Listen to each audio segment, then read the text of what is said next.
পম্পা রান্নাঘরে সবাইকে স্বাগত। আজকে আমার রেসিপি আলু দিয়ে পনির। প্রথমে আমি আলুগুলোকে টুকরো টুকরো করে কেটে রেখেছি, পনিরগুলোকেও কেটে রেখেছি। তারপর আমি এখানে পেস্টের জন্য কয়েকটা মশলা রেডি করে রেখেছি, ফোড়নের জন্য মশলা রেডি করেছি। এখানে আমি পেস্ট করব টমেটো,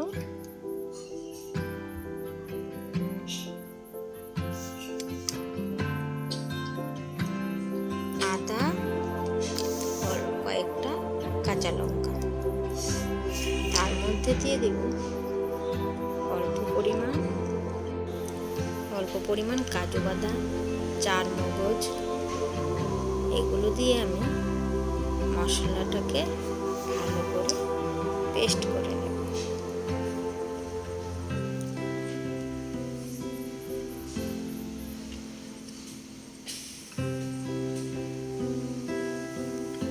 তারপর আমি এক পাশে বসিয়ে দিলাম কড়াইটা গরম হয়ে গেলে তার মধ্যে ঢেলে দেব তেলের মধ্যে দিয়ে আমি আলুগুলোকে ভেজে নেব।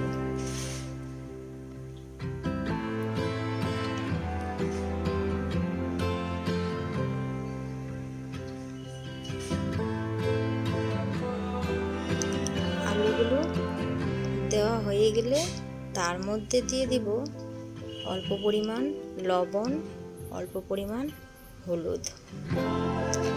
এগুলো দিয়ে নাড়াচাড়া করে একটু সময় ধরে ভেজে নেব। আলুগুলো মোটামুটি ভাজা হয়ে গেলে একটা পাত্রের মধ্যে নামিয়ে নেব।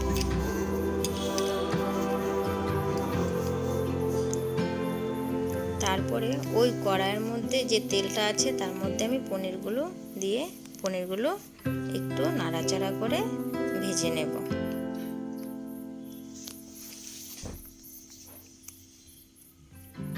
পনিরগুলো ভাজা হয়ে গেলে একটা পাত্রের মধ্যে নামিয়ে নেব। তারপরে ওই কড়াইয়ের মধ্যে ওই তেলটার মধ্যে আর একটু পরিমাণ তেল দিয়ে ফোড়নে দিয়ে দিব দুটো শুকনো লঙ্কা, তেজপাতা।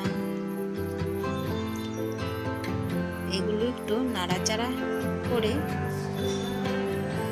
ভাজতে থাকবো।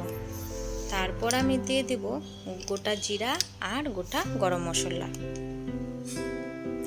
কয়েক সেকেন্ড ধরে ভেজে তার মধ্যে যে আমি পেস্ট করে রেখেছিলাম মশলাটা, সেটা দিয়ে দেব। মশলাটা ঢেলে দেব।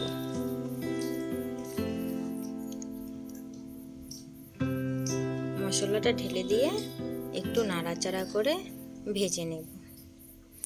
তার মধ্যে দিয়ে দেব আমি 1 চামচ পরিমাণ জিরে গুঁড়ো, 1 চামচ পরিমাণ ধনে গুঁড়ো, অল্প পরিমাণ হলুদ গুঁড়ো, অল্প পরিমাণ কাশ্মীরি লঙ্কা গুঁড়ো, অল্প পরিমাণ লবণ।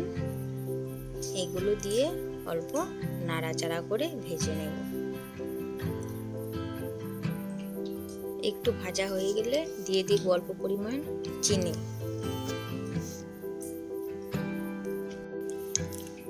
একটু নাড়াচাড়া করে তার মধ্যে দিয়ে দেব অল্প পরিমাণ টক দই।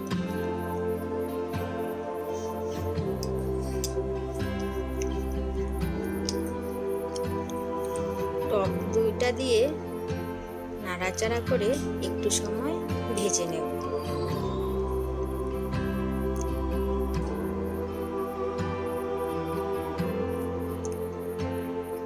মোটামুটি ভাজা হয়ে গেলে যখন দেখব মশলার মধ্যে তেলটা ভেসে ভেসে উঠেছে, তার মধ্যে দিয়ে দেব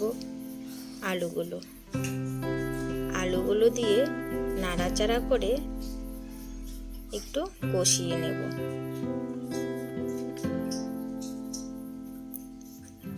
আলুগুলো যেহেতু ভালো সিদ্ধ হয়নি, তাই একটু জল দিয়ে নাড়াচাড়া করে ঢেকে দেব।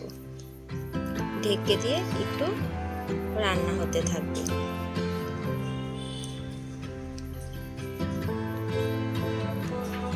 কিছুক্ষণ পর নাড়াচাড়া করে কষাতে থাকবো। মোটামুটি কষানো হয়ে গেলে তার মধ্যে পরিমাণ মতো গরম জল দিয়ে দিব। আমি এখানে পনিরগুলো দিয়ে দিয়েছি। ঝোলটা মোটামুটি জাল হয়ে গেলে তার মধ্যে অল্প পরিমাণ ধনেপাতা কুচো দিয়ে দেব। একটু নাড়াচাড়া করে গ্যাসের আঁচটা বন্ধ করে দেব। তারপর নামিয়ে নেব। হয়ে গেল আমার আলু পনিরের তরকারি।